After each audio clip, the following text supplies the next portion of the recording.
आ रही है मेरी स्क्रीन? स्क्रीन आ रही यस है? Sir. Yes sir. Yes sir. इस बार मुझे चलो हम इसे स्टार्ट करते हैं।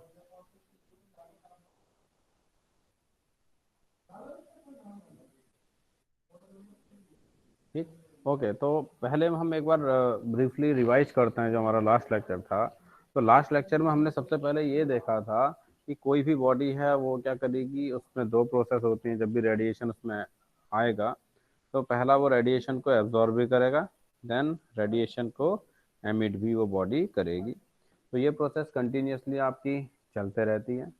लेकिन इसके बाद कॉन्सेप्ट आया ब्लैक बॉडी का। ब्लैक बॉडी का क्या मीनिंग था? कोई बताओ क्या थी ब्लैक बॉडी?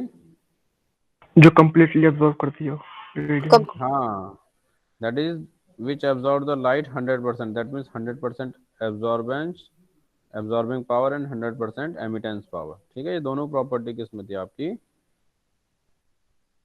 ब्लैक बॉडी में। तो एक आर्टिफिशियल ब्लैक बॉडी बनी थी जिसको हमने क्या कहा था, फेरीज ब्लैक बॉडी। ठीक। तो उस ब्लैक बॉडी में क्या था एक्चुअल में, जो लाइट बीम्स थी वो आती तो हैं लेकिन वो बाहर नहीं निकल पाती। तो इसका मतलब क्या है कि वो कंप्लीट लाइट को क्या कर देता है, आपका एब्जॉर्ब कर देता है। ठीक है।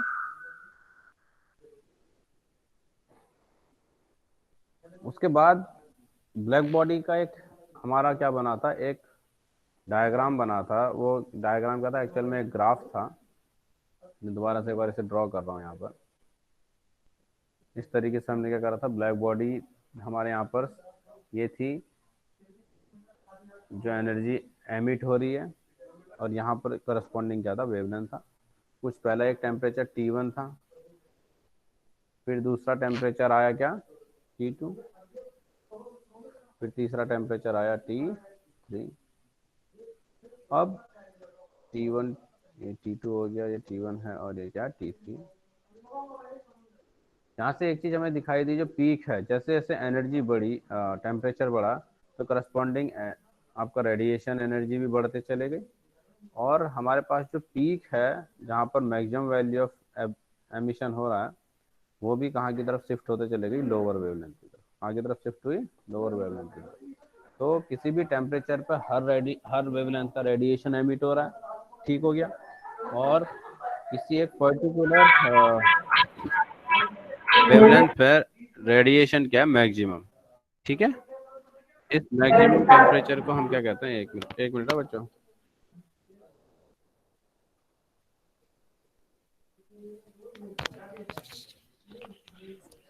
अरे हनी सर, लेक्चर चल रहा है। हेलो, हाँ बच्चों, आ रही है आवाज? हाँ। Yes sir. तो ये रहा तुम्हारा, देखो तीन वेवलेंथ याद आई है जो मैं करा था, λ1, ये λm2, λm से हमने डिनोट करा था। Yes sir. ठीक है। तो यस सर। λm1 हो गया, फिर λm2 हो गया, और तीसरा हो गया λm3। और यहाँ से हमें क्या दिखाई दे रहा है कि जैसे जैसे टेम्परेचर बढ़ रहा है, तो जो एरिया अंडर द कर्व है, क्योंकि पीक बढ़ गई तो एरिया अंडर द कर्व बढ़ा, यानी ई लैम्डा भी बढ़ता चला गया। हमें पता है जैसे जैसे टेम्परेचर बढ़ेगा तो रेडिएशन एनर्जी भी, जितने आप बॉडी कर रही है, ये भी बढ़ता चला जाएगा। और करस्पॉन्डिंग जो पीक है यानी λm, maximum value of wavelength, वो भी बढ़ते, वो एक्चुअल में डिक्रीज होते चले गए। ठीक है। और ये हमें पता है कि एनर्जी बढ़ती है तो वेवलेंथ आपकी क्या होती है, डिक्रीज होती है। तो ये ग्राफ हमारा आया था। अब इस ग्राफ को जब ये बनाया गया, हमने देखा था, हम ऑब्वियसली हमें पता भी है किसी बॉडी का अगर मैं टेम्परेचर इंक्रीज करता हूँ तो सबसे पहले हमें रेड कलर दिखता है। ठीक। फिर ये बॉडी जाती है येलो कलर की तरफ, फिर ये हो जाती है ब्लू, और फाइनली बहुत हाई टेम्परेचर पर ये क्या दिखाई देने लगती है, ट्रांसपेरेंट टाइप। तो इसका मतलब ये है कि as we increase the temperature of a body, that means the color of a body will change. It is due to the change in wavelength that is emitting at that particular temperature. So this was the black body radiation।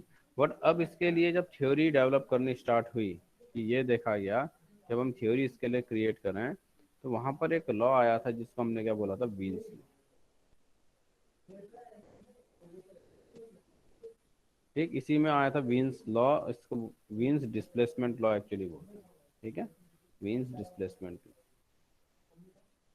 यानी जब हमने peak बनाई थी हम ये कह रहे थे कि वो पीक तुम्हारी शिफ्ट हो रही हैं, तो इसने कहा कि जो ये पीक जो इसमें वेवलेंथ रहती है टी,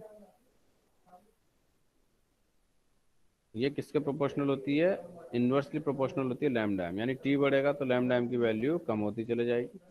तो लैम टी प्रोपोर्शनल टू क्या आया, बी अपॉन लैम्डा एम।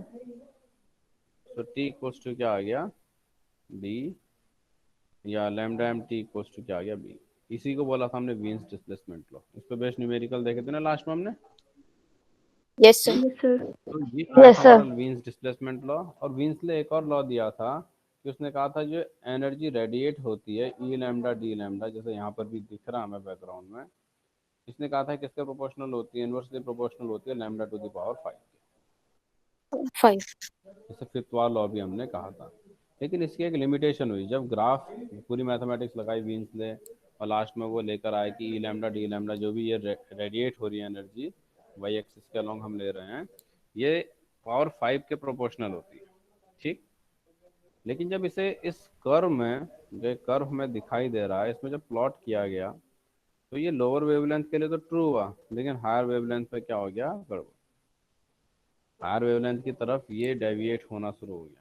इसका मतलब जो वीन्स लॉ आया था, वीन्स फिफ्थ पावर लॉ या वीन्स सेकंड लॉ, ये हायर वेवलेंथ पे तो ट्रू है, नहीं लोअर वेवलेंथ पे तो ट्रू है, लेकिन हायर वेवलेंथ पे ये क्या हो रहा है, डेविएट कर रहा है। तो इसका मतलब इस पूरे जो ब्लैक बॉडी रेडिएशन का जो डायग्राम है, ये इसको एक्सप्लेन नहीं कर पा रहा। ठीक हो गया। तो इसके लिए अब क्या करा, एक नया लॉ आया जिसको बोलते हैं रेले जीन्स। ठीक। अब आज के टॉपिक जो हम डिस्कस करने वाले हैं उसमें रेले जीन्स लॉ है, then assumptions of Planck's law, या इसे हम कहते हैं basic assumptions of quantum mechanics भी इसे बोला जाता है। Derivation of Planck's radiation formula, ये भी हम देखेंगे। Deduction of Wien's formula and Rayleigh Jeans formula from Planck's formula. तो चार टॉपिक हैं। सबसे पहले हम रेले जीन्स लॉ देखेंगे, फिर प्लैंक्स लॉ क्या है जो सबसे ज़बरदस्त थ्योरी है आपका क्वांटम मैकेनिक्स के पॉइंट ऑफ व्यू से, और एक फार्मूला हमने निकालना है जो ऑलरेडी हम लेजर वाले चैप्टर में पढ़ा था, हमने डायरेक्ट यूज करा था ना एक फार्मूला, याद आया कुछ, अभी लिख रहा हूँ मैं, याद आ जाएगा E is equal to mc square. Mu nu equals to 8 pi H nu cube, H nu cube over C cube 1 upon E to the power H nu over के टी। याद आया कुछ? Yes sir.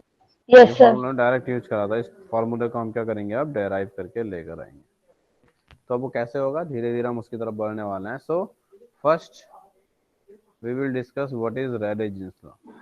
अब Rayleigh-Jeans again having very good mathematical approach है ना, एक अच्छे mathematician भी था Rayleigh-Jeans जो है। तो Rayleigh-Jeans ने क्या करा, अब उसने ट्राई करा कि जो ब्लैक बॉडी रेडिएशन हमें मिला था, इस ब्लैक बॉडी रेडिएशन को मैं अब अपनी तरफ से देखूं, इसके लिए थ्योरी क्रिएट करूं।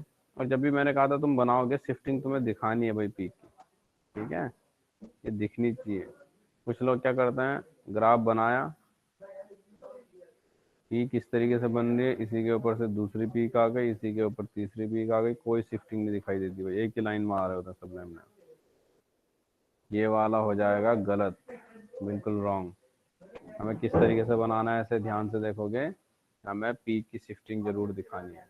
इस तरीके से ये पहला आया, फिर ये दूसरा आया, फिर ये तीसरा आया। देखो हर बार पीक शिफ्ट हो रही है ना, तो पीक की शिफ्टिंग हमें दिखाई देनी चाहिए, ऐसा नहीं कि पीक एक के ऊपर एक है। तो अब रेले जीन्स ने अपनी मैथमेटिक्स लगाई, उसने भी सॉल्व करना शुरू करा, और उसने क्या देखा, जो एक्चुअल में उसका फॉर्मूला आया था, that is the Rayleigh use the classical theories of electromagnetism and thermodynamics to show the black body spectral energy distribution is given by E lambda d lambda equals to 8 pi kt upon lambda to the power 4 d lambda।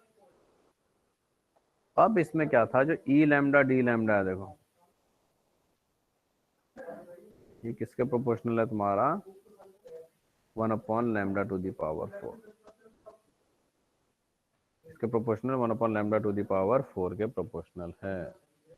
तो यहाँ से क्या पता लगा कि according to Rayleigh Jeans the total power radiated is directly proportional to the fourth power of wavelength, inversely proportional to the fourth power of wavelength, and this is what we call fourth power law. अब इसकी limitation क्या हुई भाई, सारा तामझाम हो गया।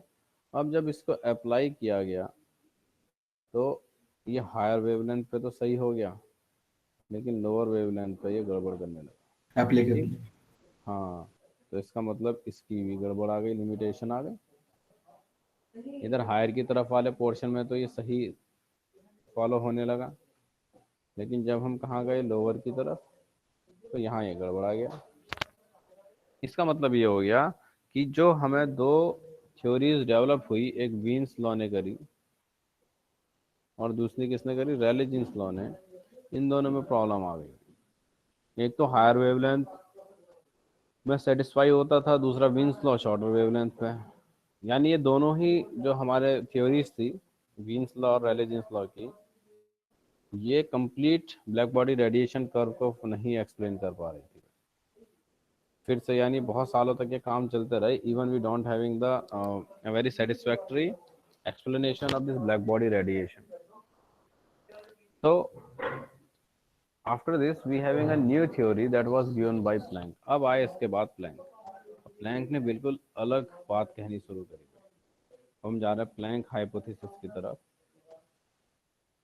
देखो, it is valid for longer wavelength but deviates at shorter wavelength. ये किसकी लिमिटेशन है, रेले जीन्स लॉ। इसलिए हमें याद रखना है वीन्स लॉ शॉर्टर वेवलेंथ पे सही होता है, जबकि रेले जीन्स लॉ हायर वेवलेंथ पे सही होता है। तो ये कम्प्लीटली पूरे ब्लैक बॉडी स्पेक्ट्रम को एक्सप्लेन नहीं करता। अब आ रहे हैं basic assumptions of Planck law. ठीक, या ऐसे हम कहते हैं कि basic assumptions of quantum mechanics. ठीक है, क्वांटम मैकेनिक्स का जो अराइज है यहाँ से होना स्टार्ट हुआ। जो प्लैंक की हाइपोथेसिस थी वही आपकी किसकी है, basic assumption of quantum mechanics. अब देखो क्या हुआ।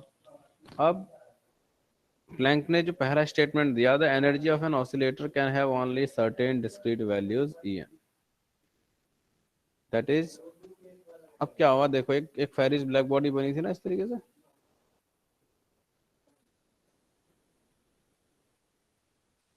याद आया कुछ? इसके अंदर ही radiation Yes, sir. Yes, sir. Radiation इसके अंदर ही मल्टीपल रिफ्लेक्शन करता है और एब्जॉर्ब होता चला जाता है। तो यहाँ से फिर हमें क्या मिलता है, ये जो रेडिएशन है अंदर आया तो सही इस पार्ट से ओपन। यहाँ इसमें ये भी लिखा था कि जो जिस पॉइंट पे आके इंसिडेंट हो रहा है होल पे, यही क्या था तुम्हारा ब्लैक बॉडी, क्योंकि इस पे अंदर रेडिएशन आया तो सही लेकिन बाहर नहीं निकल पाया। तो अब इसने क्या बोला प्लैंक ने कि जो भी ब्लैक बॉडी है इसका हर एटम किसकी तरह वर्क करता है, आपका एक ऑसिलेटर की तरह। यहाँ पर ये वर्ड यूज नहीं हुआ है, फिर भी तुम्हें बता दे रहा हूँ किसकी तरह वर्क करता है, एक oscillator. Each and every atom of this black body works as harmonic oscillator. ठीक, इसको क्या बोलते हैं, हार्मोनिक ऑसिलेटर। ठीक, ये दिख रहा है ना oscillator, energy of an oscillator. हाँ, ये क्या हो गया, harmonic oscillator. En equals to NH, where n is positive integer called the quantum number, nu is the frequency of oscillation, h is Planck constant। ये चीजें टर्म समझ में आ रही हैं? Yes sir. अब इसने क्या बोला Yes, sir. कि कोई भी एटम है, यहाँ पर ऑसिलेटर का मतलब क्या है, एटम्स। ठीक है, atoms of that black body. ये जो भी एटम है इनमें जो एनर्जीज इनकी जो होती हैं वो इस फ्रैक्शन की फॉर्म में ही हो सकती हैं। यानी they will have the value of the in these values only. Okay, either it may be H nu और 2h न्यू और 3h न्यू, इस तरीके से हो सकती है। ये कभी भी 0.5h न्यू नहीं हो सकता। ठीक, या मैं कहूँ कि 2.3h न्यू नहीं हो सकता, ये गलत है। ऐसी वैल्यूज नहीं हो सकती। Either they may be h new, 2h new और 3h new. So that means every oscillator can emit or absorb the energy in discrete values that are given by En equals to NH. यानी कोई भी oscillator है, that means atom है, वो energy को हमेशा discrete values में या तो एब्जॉर्ब करेगा या उन्हें क्या करेगा, एमिट करेगा। और वो वैल्यू कितनी होती है, वो वैल्यू होती है E equals to N H nu. ठीक है, ये कितनी आती है, E equals to N H nu. समझ आया? Yes, sir. Where N is positive integer, कुछ भी हो सकता है, 1 2 3 after so on. Nu frequency of the oscillation or the radiation emitted by atom or absorbed by the atom। H is Planck constant। H क्या है, Planck constant। The energy is quantized has discrete values।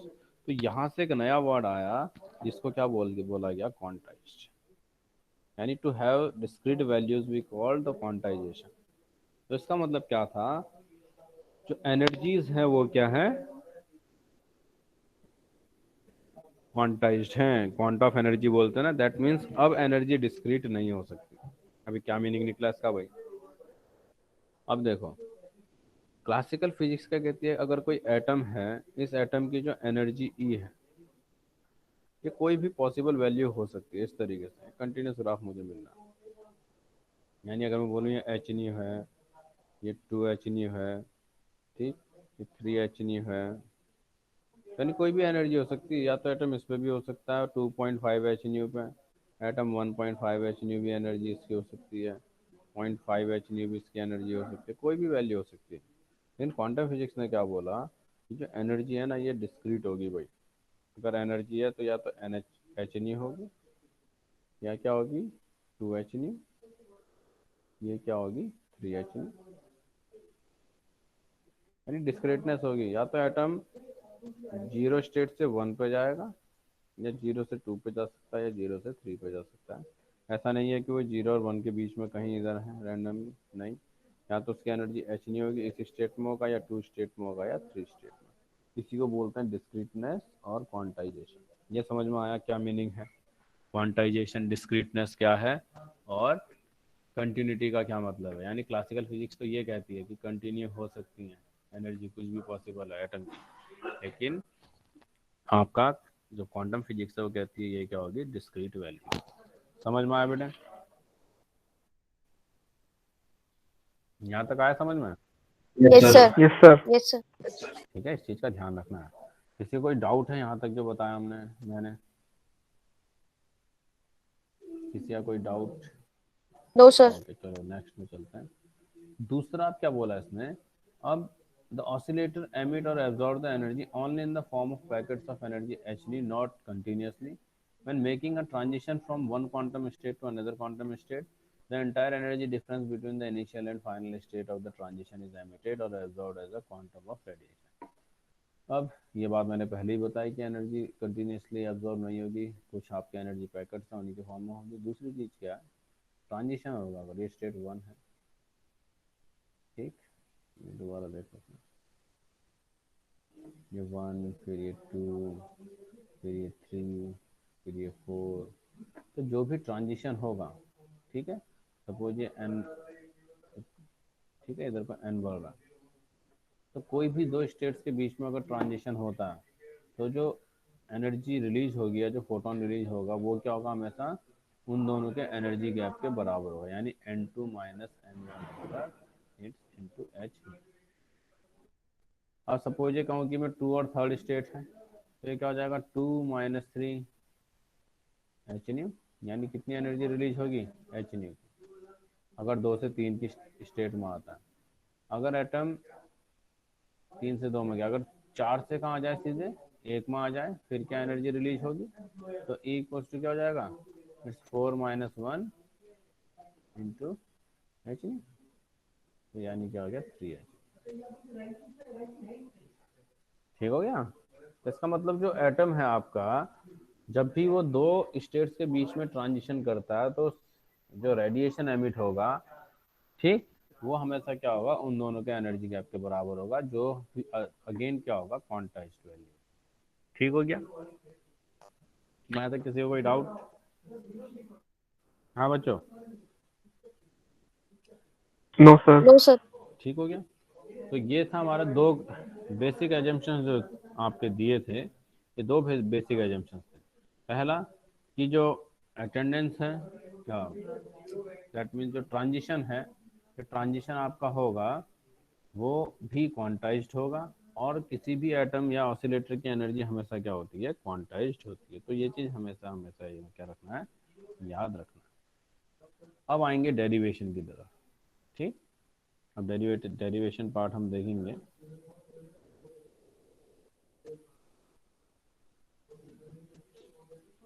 एक minute hold करना।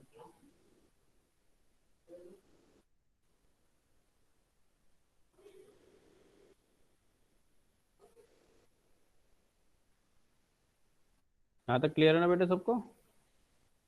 Yes किसी को sir. कोई doubt है तो मुझे बताओ। Yes sir. ठीक। और प्लैंक्स लॉ की सबसे अच्छी बात ये थी, अभी हम देखेंगे कि सभी वेवलेंथ पे क्या होगा, एप्लीकेबल होगा, भले वो हायर वेवलेंथ है या लोअर वेवलेंथ। तो मैं तुम्हें एक क्विज दे रहा हूँ, तब तक तुम लोग एक क्विज अटेम्प्ट करो, इसके बाद हम आगे की कहानी स्टार्ट करेंगे जब हमारा डेरिवेशन आने वाला है। ठीक, एक क्विज में तुम्हें दे रहा हूँ, तो अपनी वॉल पे पहुँचो तुम लोग।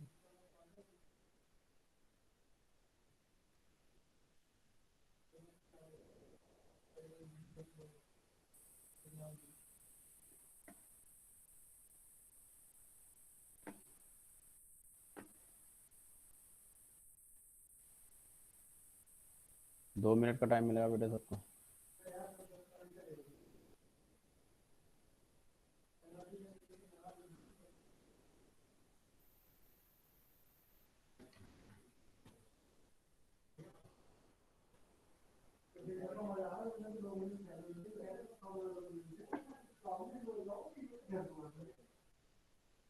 बच्चों आ गया क्विज वन, ठीक है? इससे फटाफट से 2 मिनट का टाइम है, सभी लोग इसे सबमिट करो।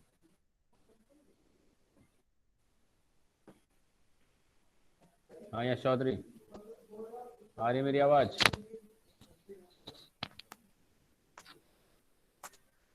यश चौधरी,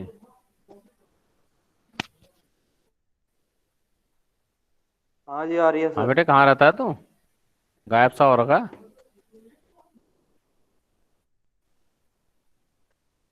आउट ऑफ स्टेशन जा रहा था, अब आया हूँ वापस, और वहां पर गाँव में था, सिग्नल वगैरह नहीं आते थे। हाँ तो बहुत लंबे टाइम से बेटा मिसिंग अब मिसिंग आ रहा। परमानेंट रहूंगा। अब रेगुलर रहना, ठीक है?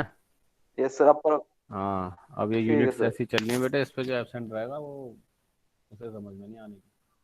तो जो आज एब्सेंट रहने वाला उन्हें ये चीज़ें समझ नहीं आएंगी, उन्हें बहुत मेहनत करनी पड़ेगी सेल्फ स्टडी करने में। इसलिए यहाँ पर जो डेरिवेशन हम कराएंगे, क्योंकि बिल्कुल नया है भाई, ऐसा ये डेरिवेशन तुम लोग नहीं पढ़ा तुम लोगों ने अभी तक, ठीक है? और तरीके भी अलग हैं नए इन डेरिवेशन से, तो लेंदी भी है।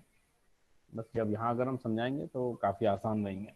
जो सेल्फ स्टडी में जाके करेगा वो तो बहुत बढ़िया, लेकिन वही है सेल्फ स्टडी करते कितना है, तो अटैम्प्ट से ज़्यादा लगाने पड़ेंगे। तो क्लास में रह के तुम्हारा बहुत सारा टाइम और पोटेंशियल बचेगा। हो गया बच्चों? Yes yes sir. सर। ठीक। और बाकी लोग भी करो फटाफट से, फिर हम स्टार्ट करेंगे अपना।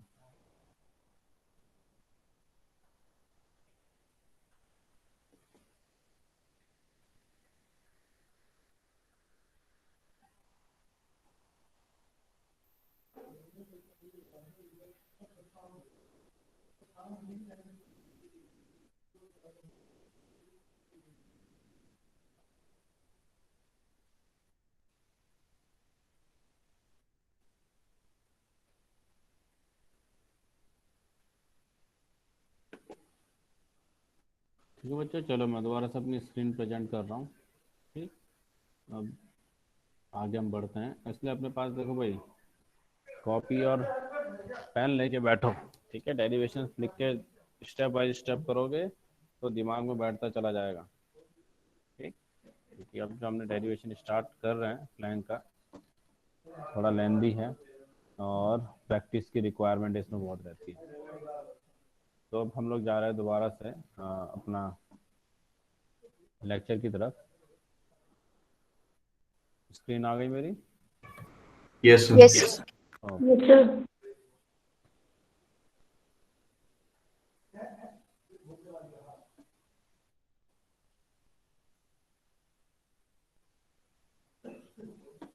Okay, so we can write the heading Planck's radiation formula. तो कॉपी पेन सभी के पास हो ताकि तुम लोग का प्रैक्टिस भी होता रहे। तो हमने प्लैंक रेडिएशन फार्मूले को देखना है। प्लैंक ने अपनी एक हाइपोथेसिस दी। प्लैंक ने ये बोला कि कोई भी आपका ऑसिलेटर है उसकी एनर्जी क्या होती है, क्वांटाइज्ड होती है, और वो जो एनर्जी है ये एनर्जी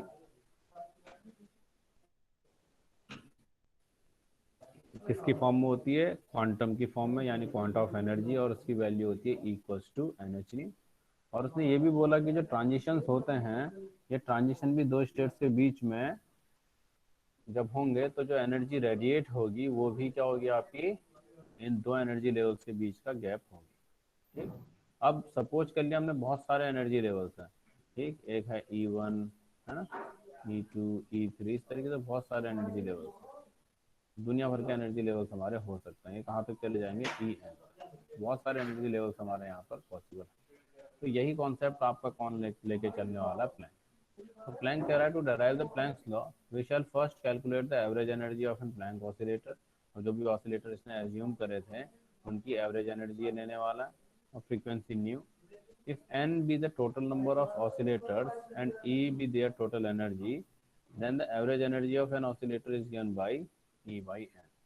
क्या मीनिंग निकला इसका? अब सपोज कर लो कोई सिस्टम है आपका, ठीक है, कोई सिस्टम है जिसमें बहुत आपका कोई एटम है, तो उसमें क्या बहुत सारे, किसी भी सिस्टम में बहुत सारे एटम्स हो सकते हैं। ठीक, हर एटम्स के अपने क्या होंगे, एनर्जी लेवल्स होंगे। अब हम सपोज कर रहे हैं कि कुछ एटम्स कहाँ पर हैं, एनर्जी लेवल 1 पे हैं, E1, कुछ हैं E2 पे, कुछ E3 पे हैं, कुछ कैसे हैं E4। इस तरीके से नंबर ऑफ एटम्स बढ़ते चले गए। यानी हमने क्या बोला कि नंबर ऑफ एटम्स जो हैं वो उनकी सबकी एनर्जी अलग अलग है। टोटल एनर्जी क्या हो जाएगी, या टोटल नंबर ऑफ एटम्स क्या हो जाएंगे, मैंने कहा कि कुछ एटम्स ग्राउंड स्टेट पे भी हैं, यानी इक्वल टू 0 से फिलहाल अभी हम जिसको रिप्रेजेंट कर रहे हैं, तो ये हो जाएगा N0 plus N1 plus N2 plus N3 after so on. ऐसे तो होगा ना बेटे। मैंने कहा N0 एटम कहाँ है, ग्राउंड स्टेट पे, N1 एटम कहाँ है, फर्स्ट में, N2 है सेकंड स्टेट में, N3 है थर्ड स्टेट पे। ऐसे ही हर स्टेट पर कुछ ना कुछ एटम्स हैं। तो टोटल नंबर ऑफ एटम्स क्या हो जाएंगे, हर स्टेट के एटम्स को हम क्या कर देंगे, ऐड। तो ये हो गया टोटल उसको नंबर ऑफ एटम्स। और इसी तरीके से हर एटम की अपनी क्या होगी, एनर्जी। तो इन सबकी एनर्जी को हम क्या करेंगे, ऐड कर देंगे, E0 plus E1 plus E2 plus E3। तो ये हमें आवाज आ रही है मेरी सबको? Yes, sir. ये समझना जो यहाँ पर लिखा है मैंने फिलहाल, कि हमारे पास n नंबर ऑफ एटम्स हैं पूरे सिस्टम में, और वो कैसे डिस्ट्रीब्यूटेड है, N0 एटम ग्राउंड स्टेट में, फिर कुछ एक्स है फर्स्ट, फिर सेकंड, फिर थर्ड, इस तरीके से एटम्स है। इस तरीके से एनर्जी भी हमारी क्या है, E0, E1, E2, E3 after so on, बहुत सारी एनर्जी हमें मिली। तो इसलिए टोटल एनर्जी आपका क्या होगा, किसी, अब मैंने कहा टोटल नंबर एनर्जी कितनी है E, और टोटल नंबर ऑफ ऑसिलेटर कितना है N, तो एवरेज एनर्जी पर ऑसिलेटर क्या हो गया, E बाई। ऐसे होता है ना, एवरेज जब निकालते हैं यही चीज़ तो करते हैं, टोटल पूरे कितने नंबर हैं पूरी क्लास के upon total number of students, यही होता है ना। तो यहाँ पर भी क्या, पूरे सिस्टम में कितने नंबर ऑफ एटम्स हैं वो हम देखेंगे, और पूरे सिस्टम की एनर्जी क्या है ये भी हम देखेंगे। तो पूरे सिस्टम की एनर्जी से टोटल एनर्जी को अगर टोटल एटम से मैं क्या कर दूं, डिवाइड कर दूं, तो मुझे क्या मिलेगा, एवरेज एनर्जी पर ऑसिलेटर। तो हम ये एज्यूम करके चले जो एवरेज एनर्जी पर ऑसिलेटर कितनी है, ये एवरेज E बाई है। अब इसके बाद आगे बढ़ना है, वही क्या है, the number of oscillator having energy NH new is given by Maxwell Boltzmann formula. अब देखो, मैक्सवेल बोल्ट्जमैन फार्मूला था, ये हमने काइनेटिक एनर्जी ऑफ गैसेस में पढ़ा हुआ है। ठीक, और ये हमें याद होना बहुत ज़रूरी है कि किसी भी एनर्जी लेवल पे जो नंबर ऑफ एटम्स होते हैं वो क्या, N0 e to the power minus NH nu over K। ठीक है, N equals to N0 into e to the power minus NH nu over K। अब यहाँ पर क्या, N0 रिप्रेजेंट कर रहा है total number of atoms of system. ठीक है, N0 यहाँ पर क्या कर रहा है, पूरे सिस्टम में कितने नंबर ऑफ एटम्स होंगे। अगर इस फार्मूला के अकॉर्डिंग हम देखें तो N N equals to N not E to the power minus N H nu over के टी। तो नंबर ऑफ एटम्स किस पे डिपेंड करते चले जाएंगे, टी। अगर पहले एनर्जी लेवल होगा तो T1 आएगा, फिर T2, फिर T3, फिर T4, इस तरीके से। ठीक है, मतलब ई पे डिपेंड करेगा, E1, E2, E3 after so on, इस तरीके से ये आपका करेगा। चलो देखते हैं क्या फार्मूला बनता है। सर एन क्या रिप्रेजेंट कर रहा है? एन रिप्रेजेंट कर रहा है nth एनर्जी लेवल पे कितने नंबर ऑफ एटम्स होंगे। ठीक है, इस ओके तरीके से बहुत सारे एनर्जी लेवल्स है ना हमारे पास, बहुत सारे एनर्जी लेवल्स हैं, 1 2 3 4। तो जो nth एनर्जी लेवल होगा इसी तरीके से यहाँ पर एक एनर्जी लेवल होगा nth, है ना। इस एनर्जी लेवल पे कितने नंबर ऑफ एटम्स होंगे वो उसे बता रहा था, तो उसको बोलते हैं N equals to N not E to the power minus E over K. ठीक, तो ई क्या होता है, E N. Actually E change होगा, अलग अलग एनर्जी लेवल के करस्पॉन्डिंग अलग अलग नंबर ऑफ एटम्स हमें मिलेंगे। तो एन वन के लिए क्या होगा, N not E to the power minus E one over के टी। ऐसी N two equal to N not E to the power minus E two over के T, and after so on, इस तरीके से बढ़ता चला जाएगा। चलो इसे देखते हैं एक बार। पूरे सिस्टम में कितने एटम्स हैं, N nought plus N one plus N two plus N three plus N four after after so. ठीक है, यही होगा ना। ग्राउंड स्टेट में कितने थे, एन नॉट, फिर एन वन, फिर एन टू, फिर N three after so on. इस तरीके से ये एटम्स हमारे अलग अलग एनर्जी लेवल्स पे थे। अब एन नॉट ग्राउंड स्टेट पे टोटल नंबर ऑफ एटम्स हैं। फिर आपका फर्स्ट एक्साइटेड स्टेट में क्या होंगे, उसको इससे रिप्रेजेंट करना है, फिर इसको इससे, फिर इसको इससे। ये समझ में आया क्या टर्म्स ये हो रही हैं।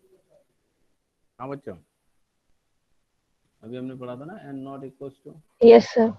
N not E to the power minus E over के टी, ये पढ़ा था ई एन एक्चुअली।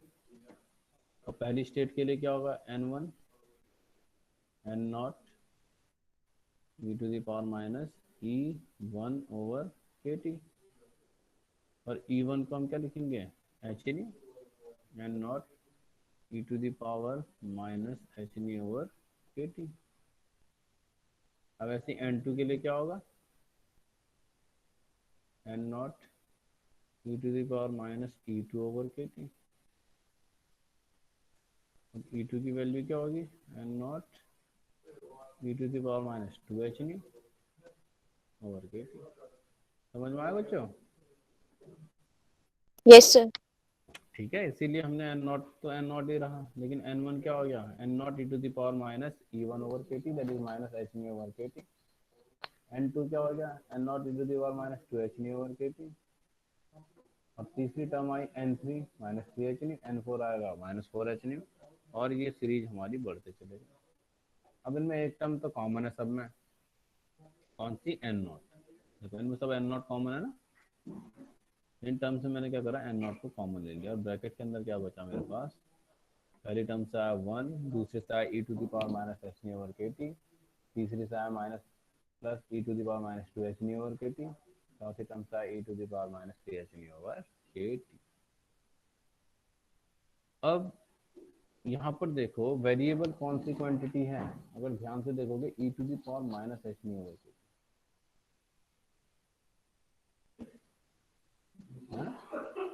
पहले x आ रहा है, फिर 2x, फिर 3x, इस तरीके से बढ़ रहा है ना एच नी ओवर के टी पे। Yes sir. तो यहाँ पर क्या बनेगा, एक सीरीज बनती है भाई।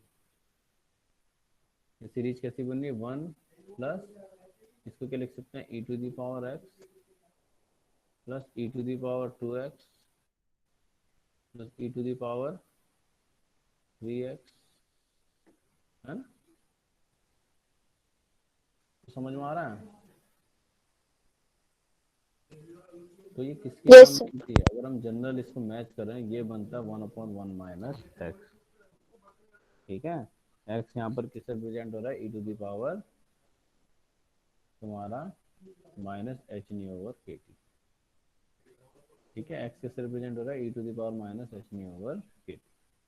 एक बार दोबारा देख रहे हैं इसे। यहाँ पर 1 आया plus e to the power minus H nu over के T, H nu over e to the power H nu over के टी को अगर x ले लें तो 1 प्लस क्या हो गया x, फिर e to the power minus H nu over के टी की पावर 2, तो क्या हो गया एक्स स्क्वायर, फिर X cube plus H three, where X equals to कितना है e to the power minus H nu over के टी। ठीक है, e to the power minus H nu over के टी को एक्स लेना। तो इसके लिए जनरलाइज फॉर्मूला क्या होता है, ये होता है 1/1 माइनस, जनरलाइज फॉर्मूला क्या होता है 1/1 माइनस एक्स। यहाँ से जब हमने ये चीज करी तो n कितना आया n nought 1/e to the power minus H nu over के टी। इस फॉर्मूले से अगर हम इसे कोरिलेट करें, where x equals to e to the power minus H nu over के टी। यहाँ तक समझ में आया बच्चों? किसी यस कोई सर। डाउट है तो पूछो। Yes sir. ठीक है, कोई भी डाउट हो पूछो, लेकिन अपने आप इसे एक बार, जैसे मैं बता रहा हूँ, अपनी कॉपी है तो कॉपी में भी नोट करते चले जाओ, या खुद से प्रैक्टिस करके इसे लिखो, ताकि तुम्हें समझ में आता चला जाए। यहाँ तक समझ में आया? मैंने अभी क्या निकाला, टोटल नंबर ऑफ एटम्स की वैल्यू, यानी टोटल नंबर ऑफ ऑसिलेटर कितने हैं पूरे सिस्टम में, वो आया हमारे पास फाइनल फॉर्मूला। क्या चीज? It's N nought 1/e to the power minus H nu over K. ठीक हो गया? इसको बोला हमने इक्वेशन नंबर 3। यहाँ तक क्लियर है सभी को? चलो हम नेक्स्ट स्लाइड में चलते हैं। अब हम निकाल रहे हैं total energy of an oscillator. अब किसको निकालना है? Total energy of an oscillator. अब भाई इसको देखते हैं, total energy of an oscillator क्या है।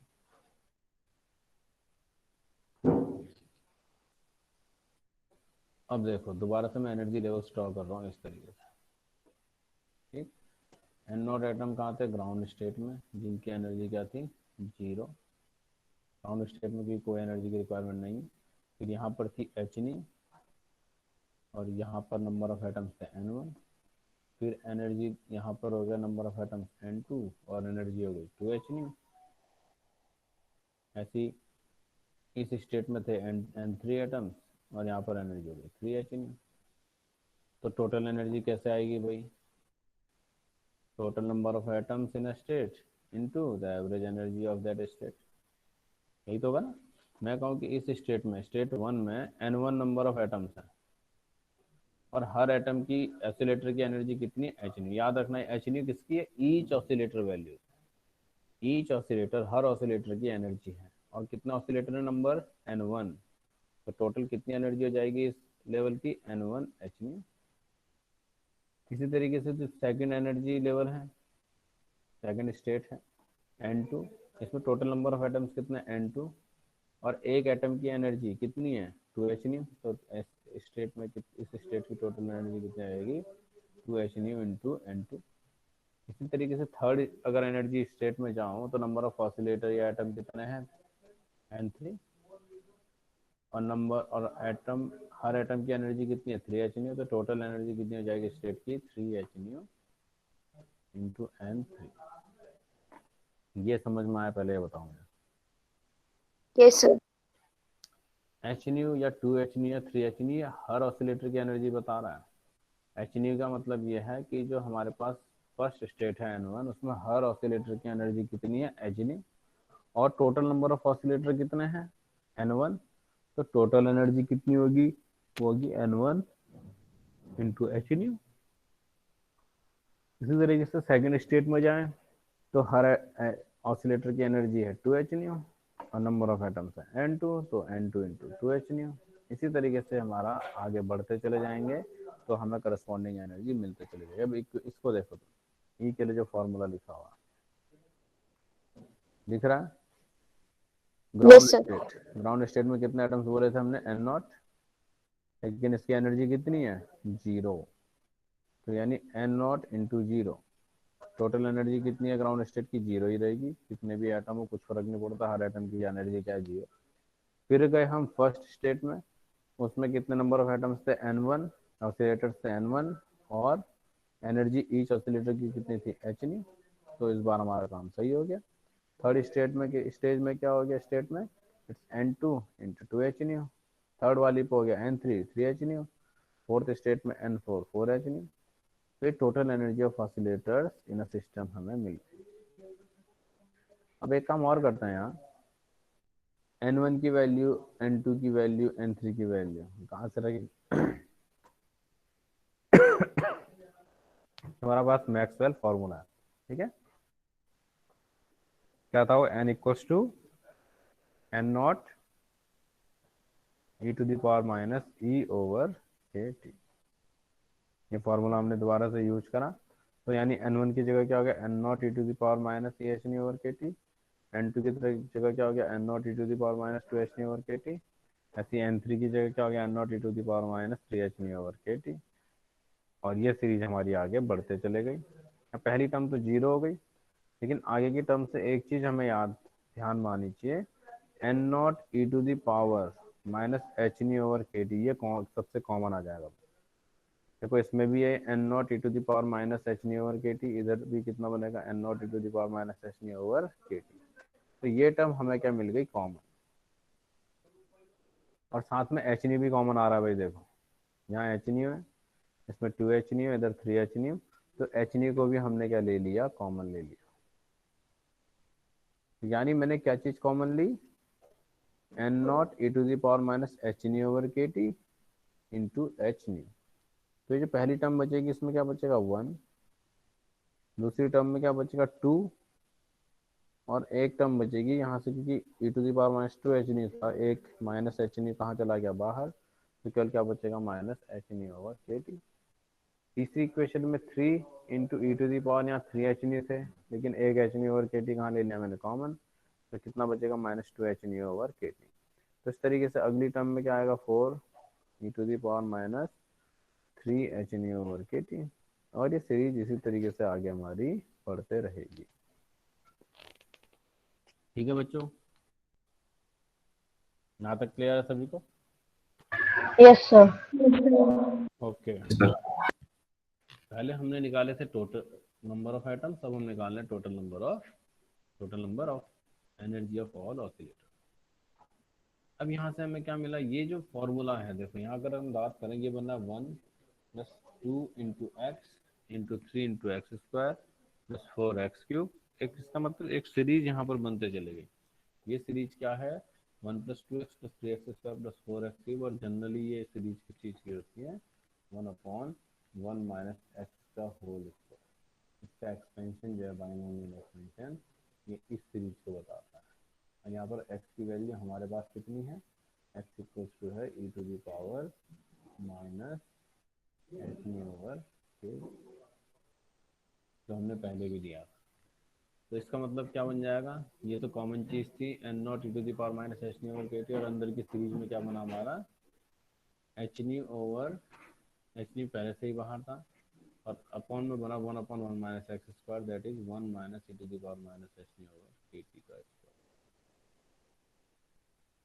यानी ये जो सीरीज थी, इस सीरीज का फॉर्मूला मुझे पता लग गया क्या है। इसका एक्चुअल में बाइनोमियल एक्सप्रेशन है 1/1 माइनस एक्स का स्क्वायर, और where x in this condition is e to the power minus H nu over के टी। तो ऑलरेडी हमारे पास n not E to the power minus H nu over के T, और ये टर्म हमारे पास पहले से ही क्या थी, कॉमन में थी, जो मैं रेड इससे दिखा रहा हूँ। और ये जो सीरीज बनी 1/1 माइनस एक्स, ये हमने नीचे लिख दी, 1 minus E to the power minus H nu over के टी का स्क्वायर। तो इसका मतलब यहाँ से दो चीज़ क्लियर हुई। एक तो हमें एन की वैल्यू मिल गई, क्योंकि एवरेज एनर्जी जो हमें रिक्वायर्ड थी, ई एवरेज, इसके लिए मुझे टोटल नंबर ऑफ एटम्स की रिक्वायरमेंट थी, और टोटल एनर्जी की भी रिक्वायरमेंट थी। क्या हमने क्या कहा था, total energy upon total number of atoms. तो ये दो वैल्यूज हमें यहाँ पर मिल गई, एक इक्वेशन 3 थी और इक्वेशन 4। तो अब मैं क्या करूँगा, इक्वेशन 4 और 3 से वैल्यू कहाँ रखेंगे, ई एवरेज वाली टर्म, One पे. ठीक है। इक्वेशन नंबर 1 जो हमारी बनी थी, एक बार दोबारा देख लेते हैं उसे। ये बनी थी देखो, है ना, E average equal to E by n. तो हमने क्या करा, हम लेकर आ गए n की वैल्यू n नॉट 1/e⁻⁻ और इसके बाद हम ले आए e की भी वैल्यू। अब इन दोनों वैल्यूज को कहाँ रखेंगे, इक्वेशन नंबर 1 में। तो अब हम जब पहुँचते हैं इक्वेशन नंबर 1 में तो ये वैल्यू हमें मिलेगी। देखो e average equals to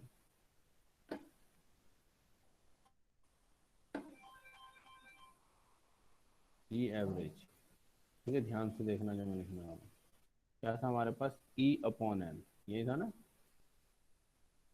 e upon n था। अब e की वैल्यू कितनी आई थी, e की वैल्यू की अगर मैं बात करूँ, यहाँ से डायरेक्ट कैलकुलेशन करा होगा तो हम देखेंगे इक्वल्स टू,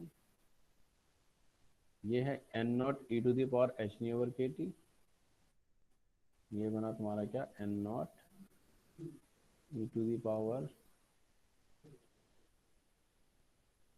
नहीं n नॉट इंटू था, n नॉट e⁻h⁻,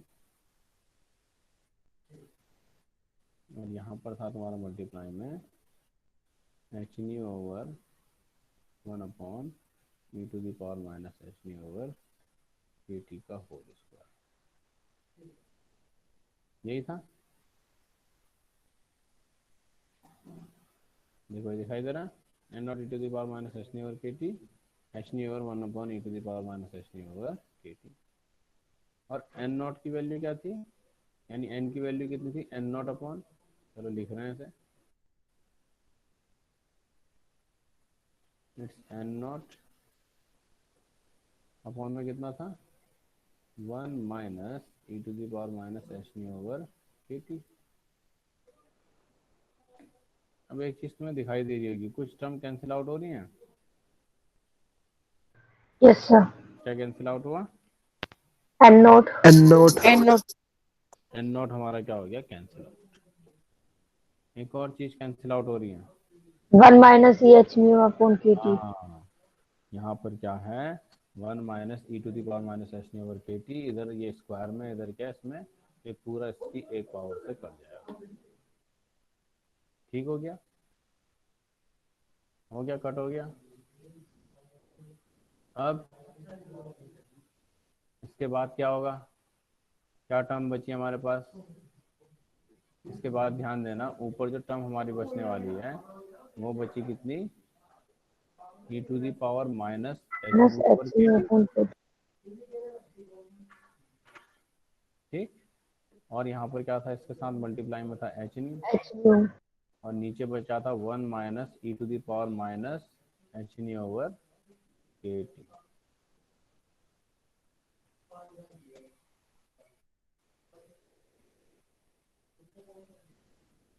अब क्या हुआ, e⁻⁻h⁻kt,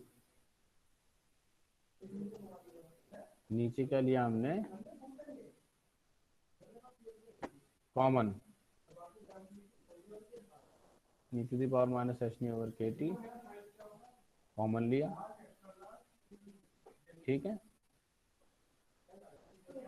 ठीक है बच्चों। और यहाँ से क्या हुआ, यहाँ क्या बचा, 1, यहाँ पर क्या बचा होगा, 1/e⁻⁻h⁻ 1 upon. kt। ध्यान से देखना क्या चीज़ है, दोबारा से मैं लिख रहा हूँ, है ना। देखो हमारे पास क्या टर्म बची थी, ऊपर बचा था e⁻⁻h⁻ इंटू h⁻, और नीचे क्या बचा था, 1 - e⁻⁻h⁻ kt। अब मैंने क्या करा, e⁻⁻h⁻kt इसमें कॉमन लिया, बाहर नीचे वाली टर्म से डिनोमिनेटर में, तो इधर क्या करना पड़ा होगा, मैंने पहली वाली टर्म में डिवाइड और मल्टीप्लाई, तो ये क्या बना होगा, e⁻⁻h⁻kt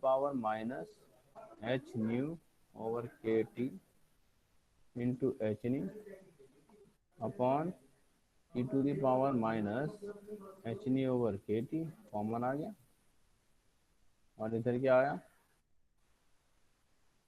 1/e⁻⁻h⁻kt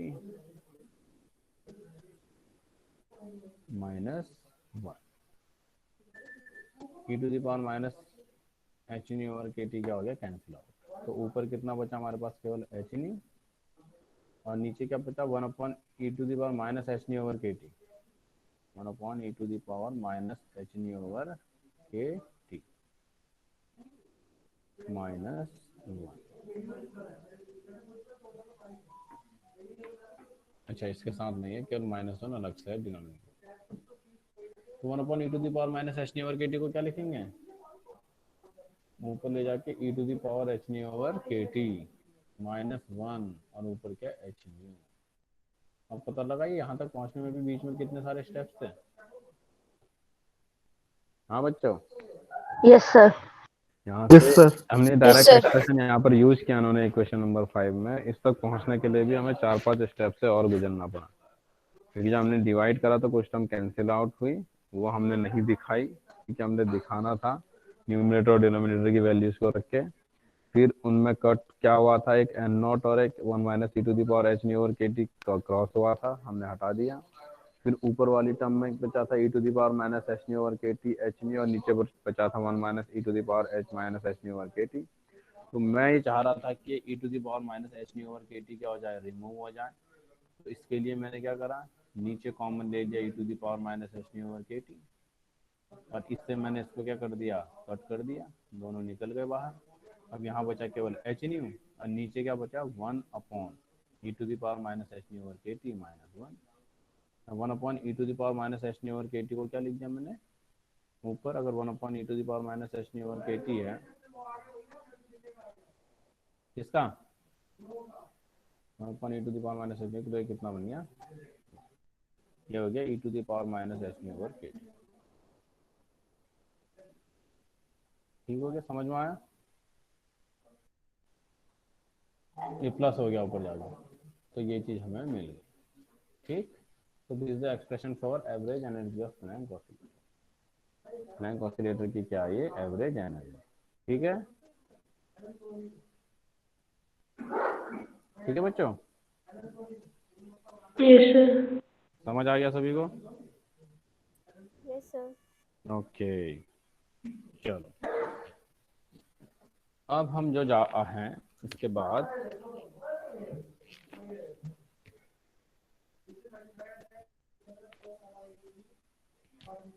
यहाँ तक सभी को समझ में आया।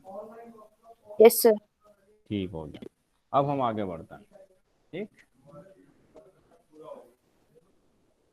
Now the energy density of radiation is in the frequency range new and new plus D.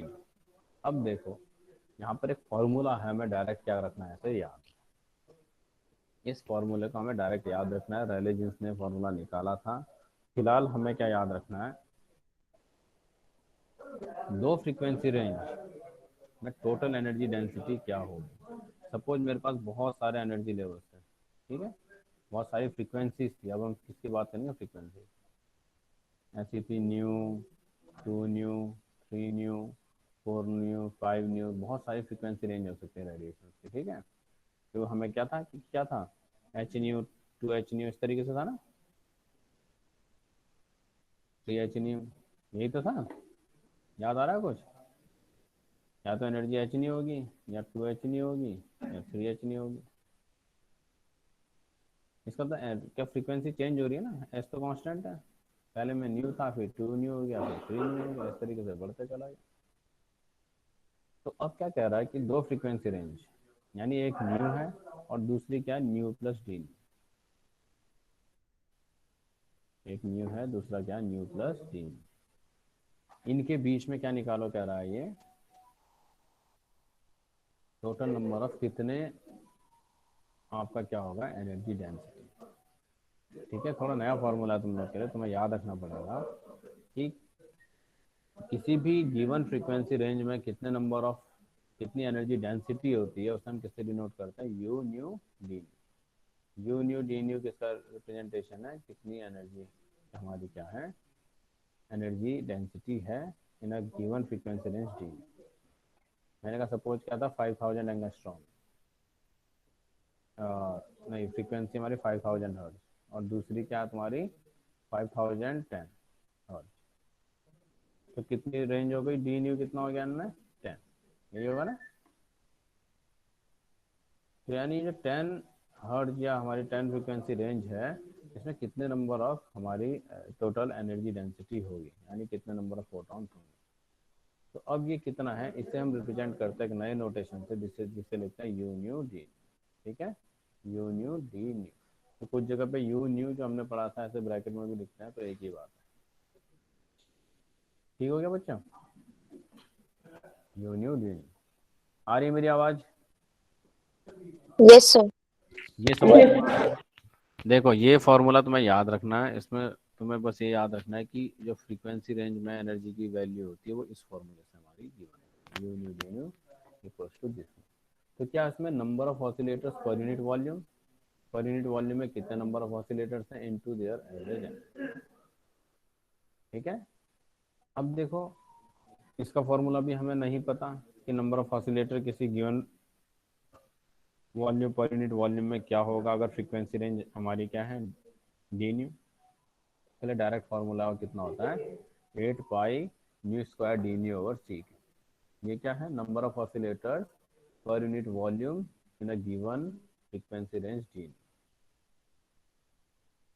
अगर हमें कोई frequency range d nu given है तो पर यूनिट वॉल्यूम में कितने नंबर ऑफ ऑसिलेटर्स होंगे, वो होंगे 8 pi nu square d nu over C cube into average energy of oscillator. Average energy oscillator जो हम लेकर आए थे, h nu over e to the power H nu over के T minus.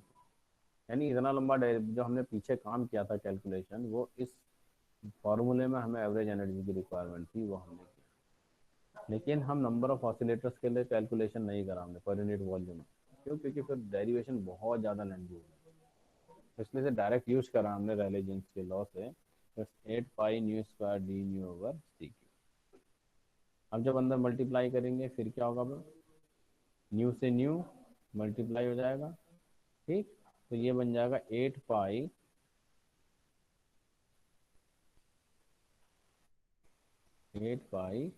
H nu cube, यहाँ H भी आ जाएगा और न्यू क्यूब डी न्यू और e to the power H nu over के टी माइनस 1। ये जो फॉर्मूला है ना, इसको बोलते हैं Planck radiation formula in terms of frequency. इसके टर्म्स में आ गया है, फ्रीक्वेंसी के टर्म्स में। ये फॉर्मूला यूज करा था हमने, याद आया अभी कुछ? ये फॉर्मूला तो यूज करा था हमने, हाँ बच्चों। Yes, sir. 8 pi H nu cube over सी क्यूब नहीं करा था use, 1 upon A to the power minus Yes, x sir. Square cube. इसको किससे कंपैरिजन करा था हमने, यू न्यू इक्वल्स टू क्या लिखा था, e to 1 upon B to 1, यही आया था ना, और 1 अपॉन समथिंग ये हमारा Yes, sir. एवरेज। ठीक हो गया। तो इसका मतलब यहाँ से जो हम फार्मूला जो हमने वहाँ लेजर में यूज किया था, एक्चुअल में प्लैंक्स रेडिएशन फार्मूला था, इसके टर्म्स में था फ्रीक्वेंसी के टर्म्स।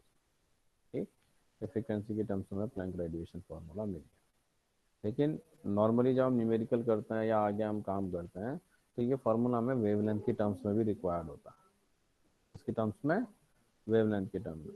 तो हमें पता है न्यू इक्वल्स टू क्या होता है, सी अपॉन लैम्डा। पढ़ा है फार्मूला तुम लोगों ने, सी इक्वल्स टू न्यू लैम्डा, या v इक्वल्स टू अगर जनरल वेलोसिटी की बात करें तो न्यू लैम्डा। और इसलिए याद यस रखना, सर। जब भी v और न्यू एक Yes, जगह है ना, तो दोनों के क्लियर नोटेशन होने चाहिए। v को इस तरीके से डिनोट करता है, पूरी मुंडी घुमा दो v की तो क्या बन जाएगा ये v। और अगर खाली इसकी ऊपर की जो टर्म मुंडी है इसको केवल घुमा दें तो ये क्या बन जाएगा, न्यू। इसलिए जब भी तुम लोग करो, कई बच्चे क्या करते हैं, वी और न्यू का एक ही नोटेशन बना देते हैं, इस तरीके से न्यू को रिप्रेजेंट करेंगे, ऐसे वी को करते हैं। और जब टर्म से वी और न्यू में बढ़ती हैं तो खुद ही कंफ्यूज हो जाता है, उन्होंने कहाँ वी लिखा था कहाँ न्यू लिखा था। इसलिए अब जितने भी ग्रीक लेटर्स हैं स्पेशली हमें याद रखना है, उनको बहुत क्लियरली हमने बनाना है, साफ सुथरा बनाएंगे तभी हमें समझ में आएगा। तो वी को इस तरीके से दिखाएंगे, ठीक, वी इस तरीके से और न्यू को इस तरीके से। क्लियर है बच्चों? तो ये जो फॉर्मूला आया यू न्यू डी न्यू, ये क्या देता है आपका, number energy density in given frequency range, and this is called Planck radiation formula. Total energy density क्या होगी इन फ्रीक्वेंसी रेंज। अब मुझे निकालना है किसके टर्म्स में, लैम्डा के टर्म्स में। लैम्डा की टर्म्स में क्या हो गया, v equals to c upon lambda, d nu equals to minus c over lambda square. तो u lambda d lambda equals to क्या हो गया, यू न्यू डी न्यू। तो ये आ गया तुम्हारा 8 pi H c d lambda over lambda to the power 4 1 upon E to the power minus S c over lambda k. क्या करा हमने, केवल किसकी वैल्यू रख दी, न्यू की वैल्यू कितनी रख दी, सी अपॉन लैम्डा। ठीक, और डी न्यू करेंगे तो क्या होगा, लैम्डा डिनोमिनेटर में है तो माइनस का साइन आएगा, सी अपॉन लैम्डा स्क्वायर, ये हो जाएगा ना, और डी लैम्डा बचेगा इधर। ये कर सकते हैं। हाँ बच्चों, nu equals to c upon lambda है तो डी न्यू इक्वल्स टू क्या हो गया, minus c over lambda square d nu. ठीक है, आ रही मेरी आवाज तुम लोग को? Yes, sir. हाँ भाई, शुभम अग्रवाल आ रही है आवाज? शुभम अग्रवाल आइए इधर। शुभम अग्रवाल गायब है लॉगिन करके। और कौन है इसमें, दिवेश? वॉइस बहुत कट रही है। Yes sir. हाँ बेटे, समझ में आ रहा है जो ये चीज चल रही है? Yes sir. देखो समझ में तो आ गई होगी, लेकिन ये आएगी तभी पूरा जब तुम डेरिवेशन करोगे, क्योंकि ये समझना अलग बात है, पूरा डेरिवेशन एक बार में करना अलग बात है। ठीक है, तो समझ आ गया, सबसे बड़ी बात है अब तुम्हारे पास वो चीज खत्म हो गई कि ये टर्म कहाँ से आ रही है या दूसरी टर्म कहाँ से आ रही है। अब हमें बस ये करना है कि प्रैक्टिस करके एक बार में पूरा डेरिवेशन हम कर सकें। अब क्योंकि जो आज जिसने क्लास स्किप करी होगी या इस टाइम पे जो गायब रहा होगा, उसे इन सब चीज़ों से उसे कुछ समझ में नहीं आ रहा, वो यही दौड़बन में रहेगा कि ये फार्मूला एक्चुअल में आया कहाँ से है। ये फार्मूला क्योंकि मैंने तुम्हें बताया, हमने डायरेक्ट यूज करा, लेकिन वो कहीं ना कहीं से सोचता रहेगा कहाँ से फार्मूला आया, क्यों हमने ले लिया, तो हमेशा कन्फ्यूजन में रहेगा। लेकिन अब तुम्हें क्लियर है कि ये फार्मूला हमने डायरेक्ट यूज किया है, और इसमें हमने वैल्यू किसकी रखी है, एवरेज एनर्जी की। ठीक, और यहाँ से हमें क्या मिला, Planck radiation formula in terms of frequency, और न्यू इक्वल्स टू रख दिया सी अपॉन लैम्डा। तो ये फार्मूला मुझे किसके उसमें मिल गया, यहाँ से डी न्यू कितना मिला, माइनस सी अपॉन लैम्डा स्क्वायर और डी। तो यहाँ से मुझे फार्मूला मिल गया किसके टर्म्स में, वेवलेंथ के टर्म में। तो u lambda d lambda equals to कितना हो गया, 8 pi S c over d lambda, lambda to the power 4 1 upon E to the power S c upon lambda k T minus 1। दोबारा देखते हैं कैसे करा हमने इसको। हमारे पास फॉर्मूला क्या अभी आया था, u nu d nu equals to आया था 8 pi H nu cube over सी क्यूब इंटू डी लैम्डा, और यहाँ आया था 1 upon E to the power minus H nu over के टी माइनस 1। अब मैं इसे किसकी टर्म में लिख रहा हूँ, वेवलेंथ की टर्म में, तो इसे लिख दूंगा यू लैम्डा डी लैम्डा। अब यहाँ देखो 8 पाई एच न्यू को क्या लिखा, सी क्यूब अपॉन लैम्डा क्यूब, यही लिखेंगे ना, यस सर। यही होगा, अपॉन सी क्यूब, और डी लैम्डा की जगह क्या लिखना था मैंने, माइनस सी अपॉन लैम्डा स्क्वायर, यही था। याद आया बच्चों? Yes sir. तो देखो यहाँ से बाकी ये टर्म तो एज इट इज रहनी है। ठीक, केवल न्यू की जगह क्या लिख देंगे हम, सी अपॉन लैम्डा, तो ये हो जाएगा minus S c upon lambda k t. चलो, अब सी क्यूब से सी क्यूब क्या हो गया, कैंसिल, यही रहा ना। ऊपर क्या बचा, एक केवल सी बचा, तो सर इंटू डी लैम्डा भी तो होगा। एच सी, हाँ डी लैम्डा भी होगा, गुड, इसके साथ डी लैम्डा भी होगा। तो 8 पाई एस सी ओवर कितना हो गया, लैम्डा टू द पावर 5, 5. यही हो गया ना। और इधर क्या बना हमारा, डी लैम्डा, और मल्टीप्लाई में आया 1 upon E to the power minus H nu था, तो न्यू की जगह क्या रख देंगे, सी अपॉन लैम्डा, तो s c upon lambda k minus 1। तो ये देखो यही फार्मूला इधर यूज हो रहा है भैया, ये देखो 8 pi S c d lambda over 5 lambda to the power 5 1 upon E to the power S c over के T. This is Planck's radiation formula in terms of wavelength. अब वेवलेंथ की टर्म में क्यों निकालना पड़ा? क्योंकि जो रेले जीन्स लॉ था और हमारा सर ये क्या था, कैसा है, एक बार और बता दो। ये वाला ऊपर वाला, दोबारा देखो। हमने क्या करा था, हमारे पास जो फॉर्मूला था, मैं प्रीवियस पेज में जाता हूँ, ये देखो इधर, ये था ना 8 pi H nu cube over C cube d nu 1 upon E to the power minus H nu और के टी। तो मैंने न्यू की जगह कितना रखा था, सी अपॉन लैम्डा, और डी न्यू की जगह क्या रखा, minus c over lambda square d lambda. अब वैल्यू रखो इसमें न्यू स्क्वायर की, क्या बनेगा ये, नहीं न्यू क्यूब, या nu cube 8 pi H, nu की जगह क्या रख दिया, सी अपॉन लैम्डा, तो ये कितना बना, सी क्यूब अपॉन लैम्डा क्यूब, और डी न्यू की जगह क्या रख दिया, minus C upon lambda square.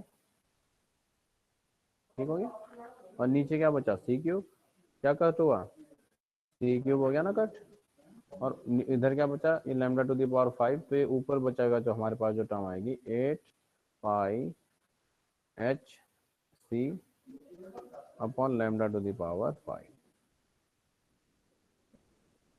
1 upon E to the power. अब H nu upon k T था, एच की जगह क्या लगते हैं, सी अपॉन लैम्डा, तो एच सी अपॉन क्या आ जाएगा, लैम्डा के टी माइनस 1। आया समझ में टर्म कैसा है, 8 pi H nu over lambda to the power 5। Yes sir. ठीक, यही था,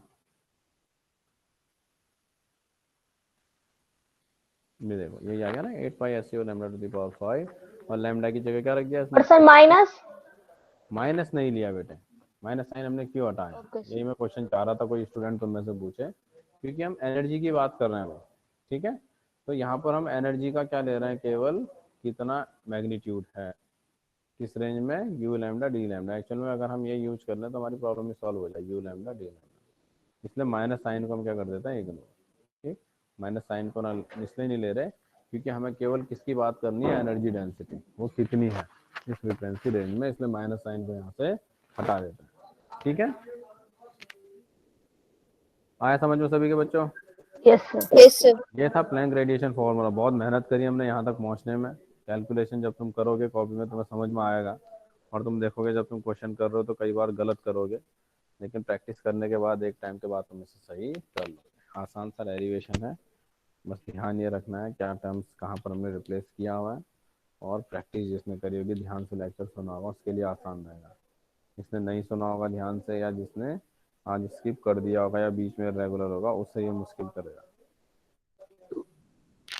अब देखो, अब ये फॉर्मूला ही लेकर आया। अब ये फॉर्मूला कैसे इस पूरे ब्लैक बॉडी रेडिएशन को डिफाइन करता है, क्योंकि रेले जीन्स लाया है ना, और वीन्स लाया, दोनों में लिमिटेशन थी। वीन्स नीचे की वेवलेंथ में ट्रू था, और लॉन्गर वेवलेंथ पे कौन ट्रू था, रेले jeans.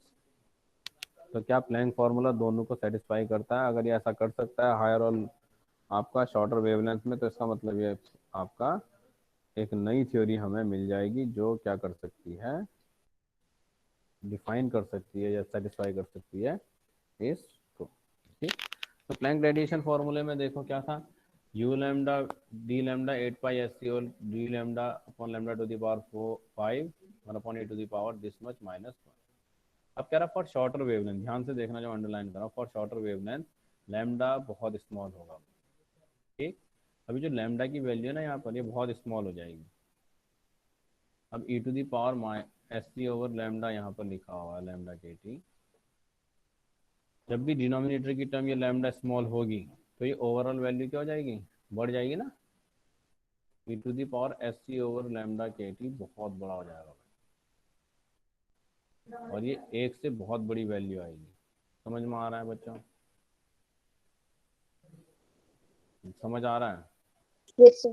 E to the power S c upon क्या है, लैम्डा के टी। ठीक, अभी लैम्डा की वैल्यू कम हो गई, तो ये ओवरऑल वैल्यू क्या हो गई होगी, बढ़ गई होगी।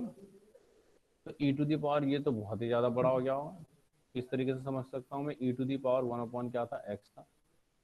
पहले मैंने x को कितना रखा, e to the power 1 upon कितना रखा, x था तुम्हारा 100। अब मैंने कहा x बहुत छोटा है, तो e टू दी पावर कितना हो जाएगा 1 अपॉन 1। तो 1 अपॉन 100 का मतलब क्या हो गया, e टू दी पावर 0.01, और ये क्या बना e टू दी पावर 1। तो e टू दी पावर 1 बड़ा या e to the power 0.01, e to the power 1 बहुत बहुत लार्ज है as compared to e to the power 0.01। इसलिए लैम्डा अगर बढ़ेगा तो ये ओवरऑल वैल्यू कम होगी और e to the power h3 upon lambda k to की वैल्यू बहुत तेजी से बढ़ेगी। तो यानी एक से बहुत बड़ी वैल्यू आ जाएगी। तो यहाँ पर क्या करते हैं, फॉर शॉर्ट वेवलेंथ ये 1 नेग्लिजिबल हो जाता है किसके कंपैरिजन में, e to the power h3 और लैम्डा के टी। तो एक को हम यहाँ नेग्लेक्ट कर लेते हैं, तो यहाँ पर क्या बनेगा 1 अपॉन e to the power h3 upon lambda k T. तो यहाँ क्या बना, ये ऊपर चला गया तो e to the power minus h3 over lambda k T. तो यहाँ से u लैम्डा डी लैम्डा किस पे डिपेंड कर रहा है, इस लैम्डा टू दी पावर 5। समझ में आया? हाँ बच्चों, यस सर। डी लैम्डा किस पे डिपेंड कर रहा है, केवल लैम्डा टू दी पावर 5 पे। और ये एक्चुअल में किसका रिलेशन था, u lambda d lambda 1 upon lambda to the power 5। ये किसका था, बीन्स फॉर्मूला, याद आया? तो lambda to the yes power sir. 5 के प्रोपोर्शनल में होगा inversely u lambda d lambda, तो वो कहाँ पर शुरू होगा, शॉर्टर वेवलेंथ। यहाँ समझ आया? हाँ बच्चों, यस सर। इसमें sir. Yes sir. Yes sir. क्या डाउट है? चलो समझ आ गया इसका मतलब, किसी को कोई डाउट नहीं। अब किसके लिए आए हम,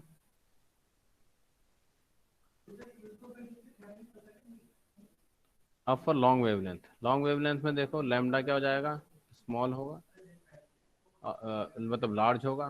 तो लार्ज वैल्यू जब भी होगी e to the power h c upon lambda की टी, टोटल वैल्यू क्या हो जाएगी, कम। जब e to the power something में वैल्यू कम होती है तो हम क्या करते हैं, इसका एक्सपोनेंशियल, ठीक, इसका हम क्या कर दें, एक्सपोनेंशियल नहीं, यहाँ पर इसका जो, हाँ एक्सपोनेंशियल को हम ओपन कर देंगे। e to the power x का जो फॉर्मूला रहता है, क्या होता है e to the power x, 1 plus x square upon 2 factorial plus something. तो हायर टर्म बहुत ज़्यादा छोटी होते चले जाएंगी, तो इसलिए हम हायर टर्म्स को क्या करते हैं, नेग्लेक्ट। तो e to the power h upon lambda k t क्या होगा, 1 plus x t over lambda k t. अगली टर्म क्या होती होगी, it's h square c square over lambda to the power lambda square k square t square. तो ये लैम्डा small है, सर लैम्डा तो लार्ज लेंगे ना, तो इसमें स्मॉल क्यों लिया? इसमें सर लॉन्गर वेवलेंथ के लिए लैम्डा लार्ज लेंगे, हाँ ठीक है, तो इसमें स्मॉल क्यों ले रहे हैं कि लैम्डा स्मॉल होगा तो ई की पावर स्मॉल होगी? नहीं लार्ज ही तो लिया लैम्डा, लैम्डा लार्ज ही लिया। ये वैल्यू ओवरऑल हो जाएगी ना कम, ऐसी तो होगा यस सर। भाई, S c upon lambda k T है। अगर लैम्डा की वैल्यू बढ़ेगी तो ये पूरी वैल्यू कम होगी, ऐसी तो होगा।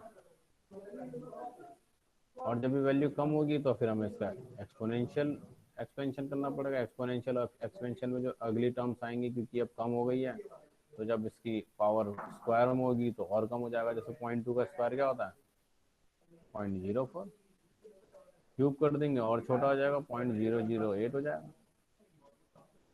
जो हायर टर्म्स है वो नेग्लेक्ट होते चले जाएंगे। तो केवल हम स्टार्टिंग की 2 टर्म्स लेंगे।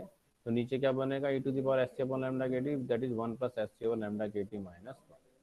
तो 1 से 1 क्या हो गया हमारा, तो नीचे क्या बचा, S c upon lambda k T, एक लैम्डा से लैम्डा भी चला जाएगा, तो ये क्या बना 8 pi k t upon lambda to the power 4। ये था हमारा क्या, u lambda d lambda equals to 1 upon lambda to the power, ये प्रोपोर्शनल हो गया 4। ये कौन सा लॉ था, ये था रेले जीन्स लॉ। और ये कहाँ पर था, हायर वेवलेंथ फैक्टर। तो इसका मतलब लोअर पे भी हमें सही मिल गया प्लैंक्स फार्मूला, और हायर पे भी सही मिल गया, यानी वीन्स लॉ और रेले जीन्स। सर अगर लैम्डा लार्ज लेंगे हाँ तो एच सी ओवर लैम्डा के टी तो कम होगा ना? हाँ, तो कम हो जाएगा, वही तो कम हो गया। जब भी ये पावर की वैल्यू कम होती है एक्सपोनेंशियल में, है ना, तो हम क्या करते हैं, एक्सपोनेंशियल को एक्सपेंड कर सकते हैं। ये वैल्यू कम हो गई ना अब, ओवरऑल वैल्यू। तो इसमें इसका क्या आएगा, पहले क्या आता है एक्स, फिर क्या आता है एक्स स्क्वायर, फिर क्या आता है एक्स क्यूब, यही तो होता है ना। अब ये वैल्यू कम है, तो कम वैल्यू का स्क्वायर और कम हो जाएगा, उसका क्यूब और भी ज़्यादा कम हो जाएगा, इसलिए इनको क्या करते हैं इसके रिस्पेक्ट में नेगेटिव। जैसे मैंने तो बताया था ना 0.2 है, 0.2 का स्क्वायर कितना होगा, अगली टर्म 0.04, अगली क्या होगी 0.008। यानी अगर हम इन टर्म्स को छोड़ भी दें तो इस वैल्यू पे बहुत ज़्यादा फर्क नहीं पड़ने वाला, ठीक है। इसलिए क्या करते हैं हायर टर्म्स को नेगलेक्ट करते हैं। तो फिजिक्स में ये हमें करना पड़ता है बहुत बार, ये कॉम्प्ली हमारा जो, क्योंकि इन्हें इंक्लूड करके वैल्यूज में बहुत चेंज नहीं आने वाला, लेकिन जो एक्सप्रेशंस हैं वो बहुत कॉम्प्लिकेटेड होते चले जाएंगे, ठीक है, कैलकुलेशन बहुत बढ़ जाएगा हमारा। तो इसलिए हायर टर्म्स को क्या करा हमने यहाँ पर नेगलेक्ट करा। और फाइनली और जो सर जब हाँ बताओ। H c upon lambda k T increase होगा तो ऐसे अपॉन, जब नहीं खोलेंगे वैल्यू को। तब हमने सीधे फिर ये वन से बहुत बड़ा हो जाएगा, तो वन से बहुत बड़ा हो गया तो हमने पहले ही को इसमें ले लिया, रुको यहाँ पर ले लिया ना, जब ये बड़ा था, इस बड़ा था है ना, जब S c upon lambda k T की वैल्यू बड़ी थी, कब, जब लैम्डा छोटा था। तो हमने क्या कहा था e to the power S c upon lambda k T काफ़ी तेज़ी से बढ़ता चला जाएगा, किसके कंपैरिजन में, वन। मैंने बताया भी था तुम्हें, e टू द पावर क्या रखूँगा अगर, वन अपॉन क्या कर रख दूँ 10 है। अब मैं इस वैल्यू को क्या कर दूँ, डिक्रीज, लैम्डा को डिक्रीज करूँ तो ये वैल्यू बढ़ते चले जाएगी, ठीक है। तो ये हमें क्या करना है, ध्यान रखना है इस चीज़ का कि जो पहला फार्मूला है उसमें लैम्डा को स्मॉल लेते हैं तो ओवरऑल ये वैल्यू बहुत बढ़ जाती है। दूसरे में क्या करते हैं, लैम्डा को लार्ज लेते हैं तो इसका फिर हम एक्सपोनेंशियल ओपन करते हैं तो वन कैंसिल होता है, तो फाइनल जो टर्म्स आती हैं, जब तरीके अलग हैं भाई, तो वेरिएबल होता है ना e टू द पावर में, उसकी वैल्यू कितनी है उस पर डिपेंड करता है उसको किस तरीके से हमें सॉल्व करना है, ठीक है। तो इस तरीके जो डेरिवेशंस होते हैं, जो अभी हमने टर्म्स देखे हैं e to the power something -1, तो उनमें बहुत ध्यान देना पड़ता है कि एक्स की वैल्यू किस तरीके की तरफ ट्रेंड कर रही है। तो ये समझ में आया बच्चों तुम्हें, एक बार पढ़ोगे फिर हमारा नेक्स्ट लेक्चर 11 बजे से है, तो वहाँ पर हम इसे डिस्कस करेंगे दोबारा से एक बार और। तो अभी आधा घंटा तुम्हारे पास है, एक बार इस डेरिवेशंस को पूरा देखो, मैं तुम्हें फटाफट से उसकी पीपीटी भेज रहा हूँ, पीडीएफ, ठीक। और 3 क्विज में दे रहा हूँ तुम लोग को, इन तीनों क्विजेस को तुमने करना है, ठीक हो गया। तो इसका मतलब एक चीज़ हमें मिली कि प्लैंक्स फार्मूला दोनों के लिए ही एप्लीकेबल है, भले ही वो हायर वेवलेंथ हो या लोअर वेवलेंथ, ठीक है बच्चों। तो इसको करो तुम लोग, मैं तुम्हें इसकी सेंड कर रहा हूँ पीडीएफ, तो उसके बाद हम आगे डिस्कस करेंगे, ठीक है बच्चों। अब तुम लोग जाओ अपनी स्ट्रीमलाइन पे, पहले कुछ सबमिट करो, then we will I will send you the PDF, और फिर हम 11:30 पे स्टार्ट करते हैं।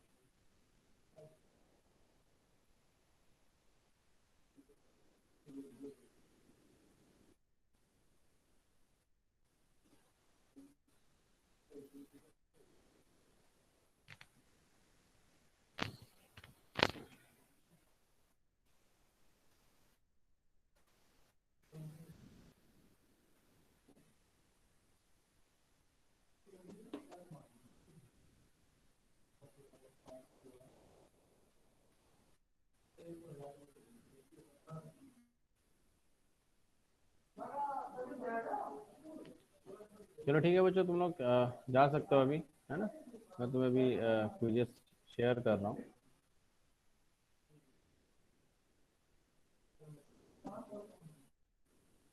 कुछ हल्का सिस्टम हैंग हो रहा है तो इसलिए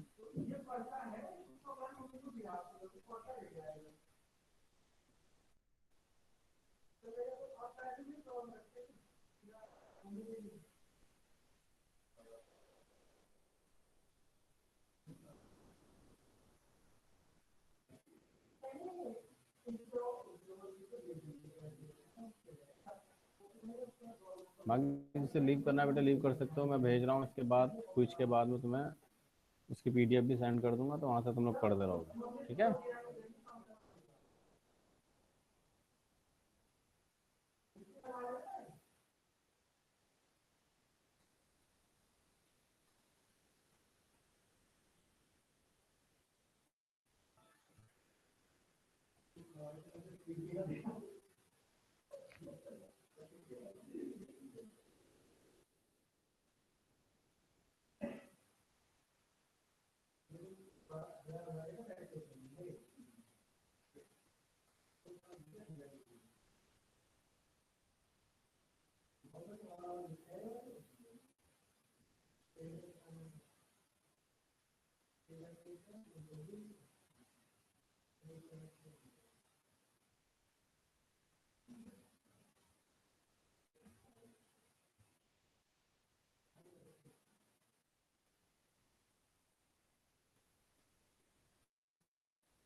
ओके बच्चों, मैंने साइन कर दिया, तुम लोग जा सकते हो, है ना, अपना उसका अटेम्प्ट करो कोई इसको।